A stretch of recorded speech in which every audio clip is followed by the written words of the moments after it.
Operation Sindoor தாக்குதலின் போது பாகிஸ்தானில் உள்ள லஷ்கர் பயங்கரவாத அமைப்பின் முறிக்கே முகாமை நம் வீரர்கள் தாக்கி அழித்ததாக லஷ்கர் அமைப்பின் தளபதி காசிம் ஒப்புதல் அளித்துள்ளார். ஜம்மு காஷ்மீரின் சுற்றுலா தலமான பஹல்காமில் ஏப்ரல் 22 பாகிஸ்தான் பயங்கரவாதிகள் நடத்திய தாக்குதலில் 26 பேர் கொல்லப்பட்டனர். இதற்கு மே 7 நம் படையினர் அளித்த பதிலடியில் பாகிஸ்தானின் பஹவல்பூர், பஞ்சாப் மாகாணத்தின் முறிக்கே, கோட்லி உட்பட 9 பயங்கரவாத முகாம்கள் அழிக்கப்பட்டன.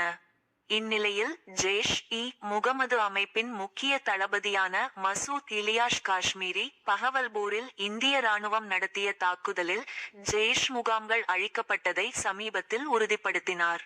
இந்நிலையில் ஆபரேஷன் சிந்தூர் தாக்குதலில் முறிக்கேவில் இருந்த லஷ்கர் பயங்கரவாத அமைப்பின் தலைமையகமான மர்காஸ் மசூதி முற்றிலும் அழிக்கப்பட்டதாக லஷ்கர் தளபதி காசிம் தெரிவித்துள்ளார். இந்த மசூதியில் முஜாகிதீன் மற்றும் லஷ்கர் மாணவர்கள் பயிற்சி பெற்று வந்ததாகவும் அவர் தெரிவித்தார்.